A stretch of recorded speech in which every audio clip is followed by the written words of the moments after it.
Bismillahirrahmanirrahim. Assalamualaikum warahmatullahi wabarakatuh. Alhamdulillahilladzi anzala ala 'abdihi al-kitaba wa lam yaj'al lahu iwaja qayyiman liyunzira ba'san sadida wa yubashshiral mu'minina alladzina ya'maluna as-solihati anna lahum ajran hasanah. Asyhadu an la ilaha illallah wahdahu la syarika lah wa asyhadu anna Muhammadan 'abduhu wa rasuluhu. Allahumma sholli ala Muhammad wa ala alihi wa ashabihi ajma'in, amma ba'd.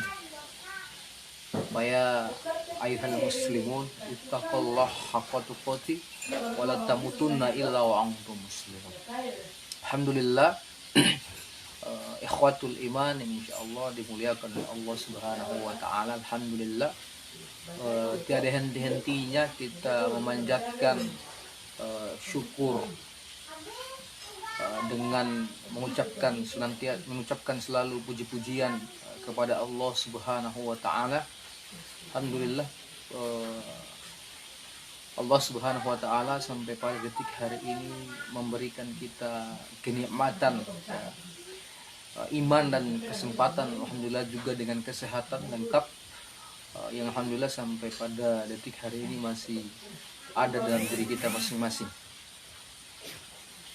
Salawat serta salam semoga tetap tercurahkan kepada junjungan kita Nabi Allah Muhammad sallallahu alaihi wasallam. Alhamdulillah, telah menyampaikan kita, membawa kita sebuah risalah yang agung, yakni risalah Islam, yang merupakan sebuah risalah yang datang untuk memuliakan seluruh manusia tanpa kemudian memandang suku dan rasnya, sehingga kemudian siapapun yang dimuliakan oleh Islam itu bukan terletak pada kedudukan mereka, tapi bukan terletak pada jabatan dan terletak pada harta, pangkat dan seterusnya, tapi kemuliaan di sisi Allah, di sisi Allah dalam Islam itu ialah terletak pada siapa yang kemudian paling bertakwa. Innama akrakum indallahi atqakum. Yang paling mulia di antara hamba Allah itu adalah siapa yang kemudian paling bertakwa. Alhamdulillah, ikhwatul iman yang insyaallah dimuliakan oleh Allah Subhanahu wa taala. Alhamdulillah, pada saat ini kita sudah masuk pada pekan kedua, pekan kedua kemudian di bulan Rajab, di bulan Rajab yang kita kemudian ketahui bersama sendiri.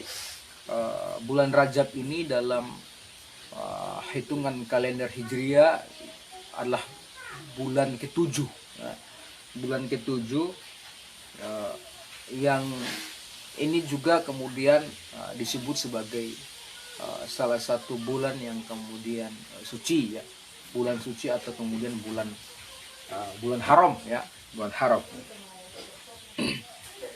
Itu ada Zulqa'dah, kemudian Zulhijjah, Zulhijjah, dan kemudian ada ada Rajab itu sendiri. Untuk itu di dalam bulan-bulan suci ini, bulan-bulan haram ini, kemudian Allah Subhanahu wa taala memberikan banyak keutamaan, sehingga kemudian diperintahkan oleh kaum muslimin untuk memperbanyak amalan-amalan mereka di bulan-bulan ini gitu. Bahkan kemudian di dalam Al-Qur'an sendiri, di Quran surat At-Taubah di ayat ke-36, di bulan haram itu sampai kemudian Allah Subhanahu wa taala menurunkan firman-Nya tadi, Quran surat Taubah tadi, tentang keharaman untuk kemudian melakukan peperangan, dilarang untuk kemudian berperang, dilarang untuk kemudian berperang. Allah kemudian mengatakan di Quran surat At-Taubah di ayat ke-36, di situ disampaikan oleh Allah Subhanahu wa taala, sungguhnya bilangan bulan menurut Allah sebagaimana mereka mengira kamu semuanya, dan ketahuilah bahwasanya Allah bersama dengan orang-orang yang kemudian bertakwa. Artinya kemudian dilarang dan diharamkan bagi kaum muslimin untuk melakukan peperangan di bulan-bulan yang kemudian oleh Allah Subhanahu wa taala sebut sebagai bulan haram gitu. Namun bulan Rajab ini begitu istimewa ya dalam sejarah peradaban kaum muslimin ya. Sejarah peradaban umat Islam ya. Ada istimewanya bulan Rajab ini karena ada banyak peristiwa ya, ada banyak peristiwa, ada banyak ibroh yang kemudian pula kita bisa ambil dalam bulan Rajab ini ya. Peristiwa-peristiwa itu diantaranya ada yang kami rangkum itu kemudian sehingga dia menjadi keistimewa. Paling tidak kami rangkum keistimewaan bulan Rajab itu ada 6 ya, 6, walaupun kemudian barangkali masih ada ya yang lainnya ya gitu. Nah, salah satu peristiwa dan keistimewaan di bulan Rajab yang pertama ya, bulan Rajab ini adalah momentum peristiwa terjadinya Isra ya dan Mirajnya Nabi Sallallahu Alaihi Wasallam ya. Karena kita tahu Isra Miraj itu kemudian terjadi tepat pada 27 Rajab ya, 27 Rajab ya, di mana kemudian di 27 Rajab itu merupakan 7 tahun daripada kenabian baginda Muhammad sallallahu alaihi wasallam ya. Perjalanan ini adalah perjalanan suci dari baginda Muhammad sallallahu alaihi wasallam ya, dari Masjidil Haram ya ila Masjidil Aqsa ya, ila Masjidil Aqsa. Hingga kemudian perjalanan ini tidak hanya sampai di situ, kemudian sampai kepada Sidratul Muntaha ya, Sidratul Muntaha ya. Sampai Sidratul Muntaha di langit ketujuh yang kemudian ini ditempuh ya oleh baginda Muhammad sallallahu alaihi wasallam itu dalam kurun 1 malam. Ini perjalanan yang kemudian sangat luar biasa ya. Jarak kemudian antara Masjidil Haram ke Masjidil Aqsa saja itu kemudian memakan waktu yang kemudian cukup lama. Apalagi kemudian pada saat itu kendaraan yang paling tercepat itu adalah kuda ya, adalah kuda. Tapi ini kemudian sampai ke Sidratul Muntaha itu kemudian dilakukan oleh baginda Muhammad SAW itu hanya kemudian dalam kurun waktu 1 malam. Saya kemudian peristiwa ini ya tentu tidak sesuai dengan logika manusia ya. Tentu tidak akan sesuai dengan nalar manusia ya, tidak sesuai dengan logika manusia, bahkan kemudian tidak sesuai dengan nalar manusia kalau kemudian manusia memikirkan hal itu, sehingga ramailah kemudian di tengah-tengah orang-orang pada saat itu ada sebagian yang kemudian tidak mempercayai hal itu, menanyakan hal itu. Tapi ibarat yang kita bisa dapat dari sosok sahabat yang mulia ya, sahabat yang kemudian begitu dekat dengan Nabi SAW yakni Abu Bakar, percaya akan hal itu ya tanpa kemudian bertanya, karena memang beliau sudah meyakini. Jadi itu yang pertama ya, peristiwa di bulan Rajab yang pertama istimewa karena merupakan peristiwa Isra Mirajnya Nabi Sallallahu Alaihi Wasallam. Di antara peristiwa di bulan Rajab yang kita tahu dalam sejarah peradaban Islam ya, sejarah peradaban ialah kemudian terjadinya perang Tabuk ya, perang Tabuk. Kita ketahui bersama ya, ini perang Tabuk ini pula perang yang kemudian bahkan menguji kaum muslimin ya, menguji kaum muslimin dan bahkan kemudian membongkar daripada kedoknya orang-orang munafikin ya, yang selalu kemudian mencari-cari alasan untuk kemudian tidak mau ikut berjihad, sehingga kemudian bertepatan dengan perang Tabuk sendiri terjadi pada tahun 9 Hijriah ya, bertepatan dengan bulan Rajab ya, bertepatan dengan bulan Rajab. Saat itu kemudian kaum muslimin di bagian ujung ya, bagian utara ya, bagian utara kemudian negeri Arab, kaum muslimin ingin kemudian membebaskan ya sebagian kaum muslimin di sana yang sudah beriman kepada Allah dan Rasulnya, tapi karena daerah sana merupakan salah satu wilayah kekuasaan daripada Raja Romawi yakni Heraklius pada saat itu, yang Heraklius sendiri sadar bahwa kalau dibiarkan terus-menerus orang-orang yang ada di sana, maka akan semakin banyak yang beriman atau percaya kepada Muhammad ya. Maka kemudian dia menyampaikan kepada kepada pasukannya untuk kemudian menyiksa siapapun yang kemudian percaya dengan Muhammad SAW atau yang kemudian beriman dengan Muhammad SAW. Maka kemudian dengan akan hal ini tentu Rasulullah SAW melalui mata-mata beliau kemudian merintahkan kepada kaum muslim untuk kemudian melakukan ekspedisi ini ya, itu. Dan perang Tabuk sendiri ya, ini melawan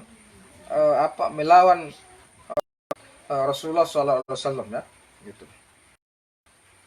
Dan di perang Tabuk ini kaum muslimin membawa pasukan kurang lebih dari 30.000 pasukan ya, 30.000 pasukan gitu. 30.000 pasukan gitu.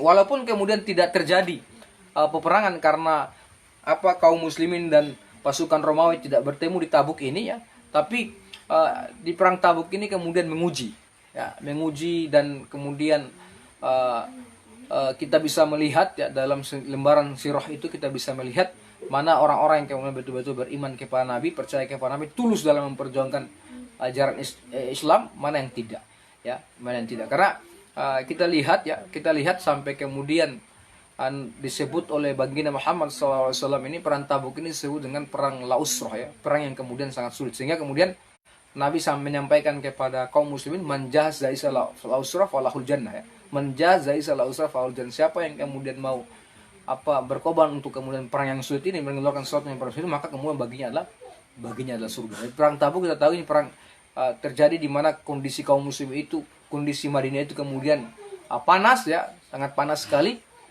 sangat panas. Dan pada saat itu kaum muslimin seharusnya memanen kurma ya. Kita tahu bahwa di musim panas ya, di musim panas itu kemudian kurma-kurma terbaik itu kemudian keluar. Pada saat itu persediaan makanan itu kemudian kurang, tapi kemudian kaum muslim pun berhadapan dengan rencana panen ya, tapi kemudian tidak bisa dilakukan oleh kaum muslimin, karena orang-orang yang kemudian ikut dalam perang Tabuk ini adalah mereka-mereka yang juga pemilik kebun, dan mereka-mereka pula yang kemudian menjadi pekerja yang ada untuk kemudian memetik kurma-kurma tersebut gitu. Kan tidak mungkin ya para perempuan yang kemudian mau memanen kurma sementara kemudian pohon kurma itu kemudian tinggi-tinggi. Maka kemudian karena seluruh orang-orang beriman itu mengikuti Nabi untuk pergi berperang, sehingga ini disebut dengan perang yang sulit ya, panas.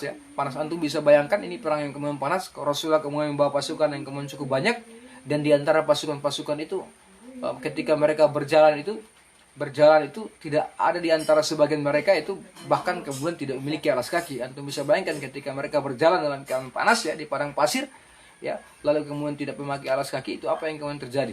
Ketiga, di antara keistimewaannya di bulan Rajab ini dalam sejarah peradaban Islam, yakni dibebaskannya Baitul Maqdis ya, dibebaskannya Baitul Maqdis. Jadi yang pertama ialah peristiwa Isra Miraj, kemudian yang kedua adalah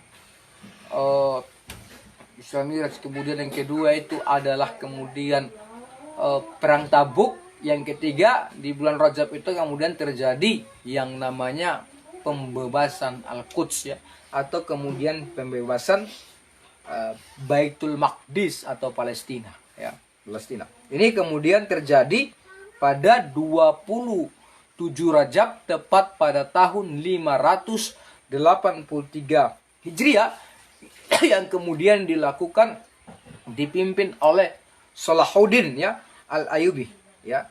Yang sebelumnya sebenarnya Baitul Maqdis itu kita tahu bersama pertama kali dibebaskan oleh Umar bin Khattab ya. Baitul Maqdis kemudian dibebaskan oleh Umar bin Khattab, lalu setelahnya dikuasai kembali pada tahun berapa itu ya,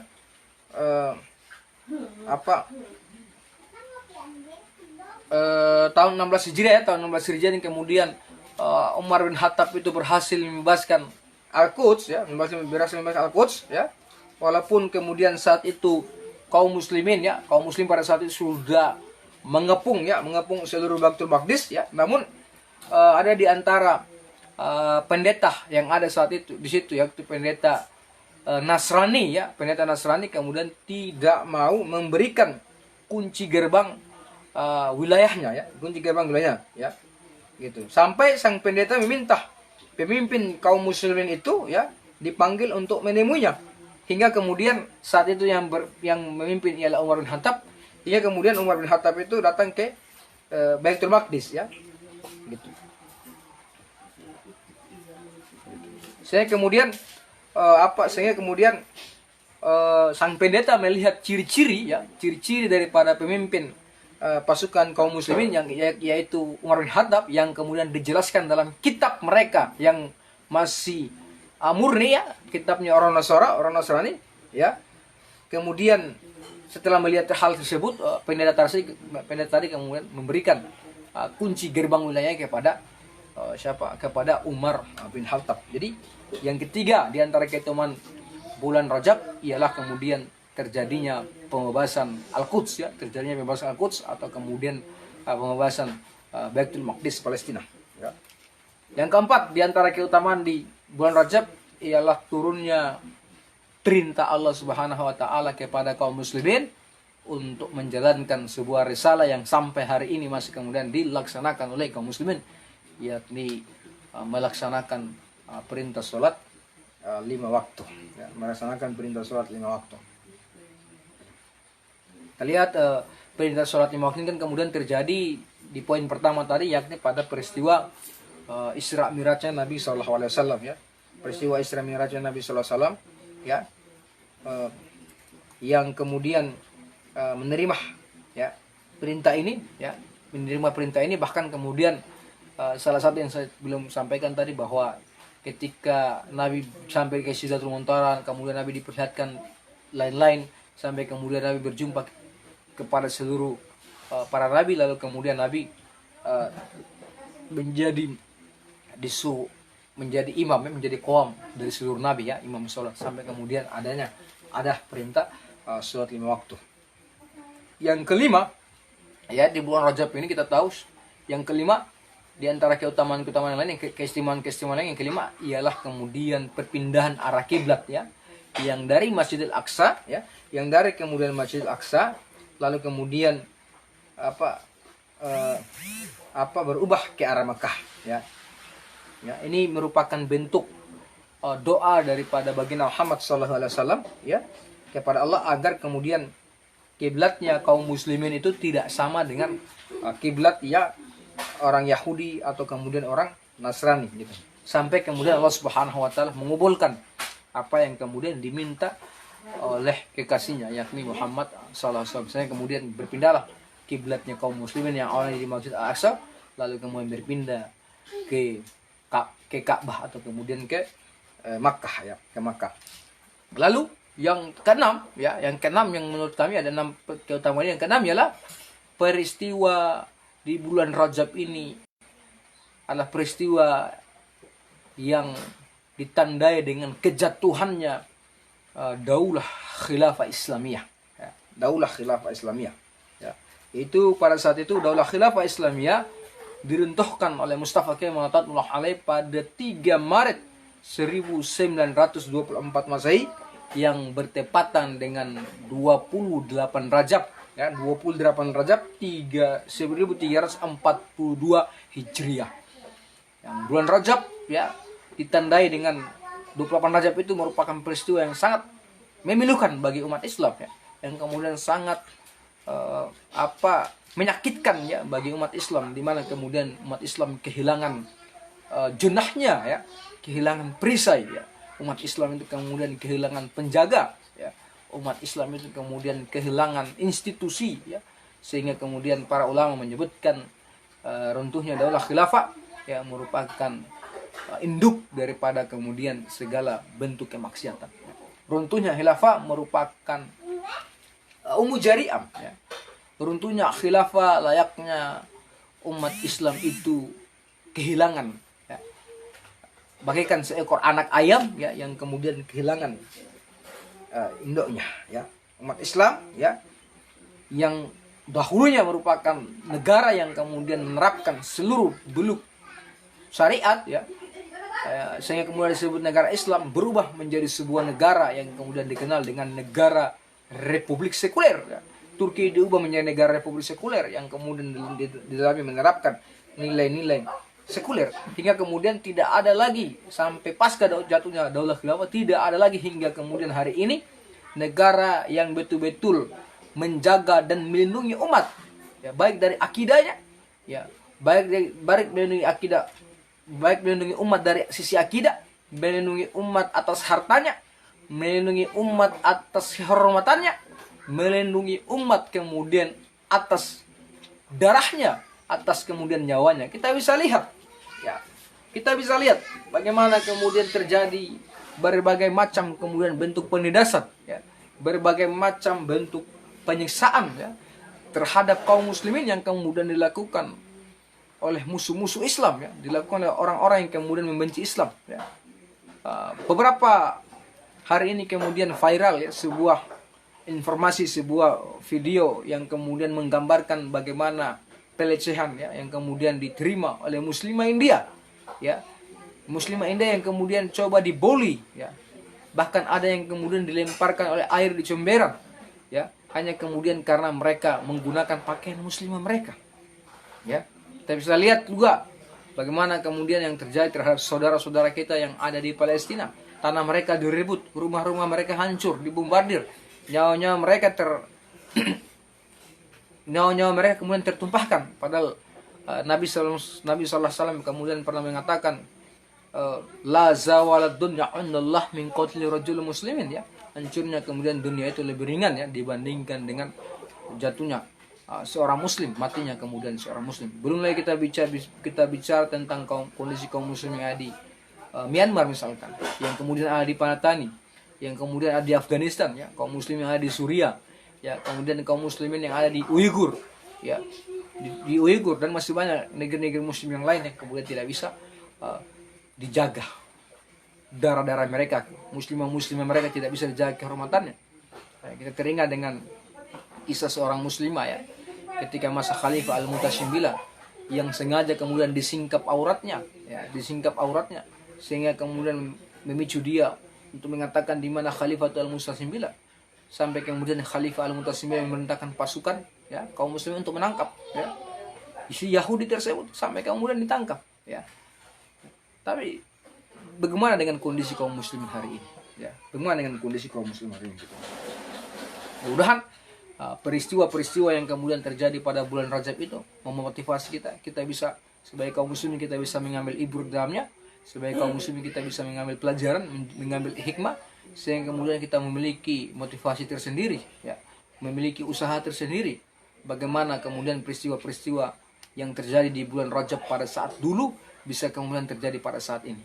Ketika kita melihat penindasan, ketika kemudian kita bisa melihat kemerosotan berpikir kaum muslimin, kita bisa melihat ekonomi kaum muslimin, kita bisa melihat pemerintahan kaum muslimin yang diatur dengan pemerintahan sekuler ini bisa kemudian berubah, ya, sebagaimana yang kemudian terjadi saat umat Islam itu berkuasa dan mereka menerapkan seluruh ajaran Islam yang kemudian ada dalam Al-Quran, ya. Peristiwa Rajab ini, ya, bulan Rajab atau kemudian peristiwa Rajab ini mudah-mudahan menjadikan kita menjadi muslim yang kemudian mau berubah, ya, mau kemudian memperjuangkan Al-Quran, ya, mau menjadikan Al-Quran sebagai aturan, sebagai pedoman kemudian dalam kehidupan kita. Zalikal kitabula raiba fihi hudal muttaqin. Ya, hakikat ketakwaan itu ialah bagaimana sebenarnya kita menjalankan perintah Allah, menjauhi larangannya, dan menjalankan perintah Allah, menjauhi larangannya itu kemudian sudah ada dalam Al-Quran. Dan Al-Quran merupakan dalil muttaqin, tunjuk bagi orang-orang yang kemudian bertakwa. Sahabat, dimanapun kamu berada, demikian apa yang kemudian kami bisa sampaikan pada kajian singkat Bada Isah tentang keutamaan bulan Rajab ini. Semoga apa yang kita bahas pada kesempatan hari ini menambah iman dan takwa kita di sisi Allah. Billahi fisabil haq. Assalamualaikum warahmatullahi wabarakatuh.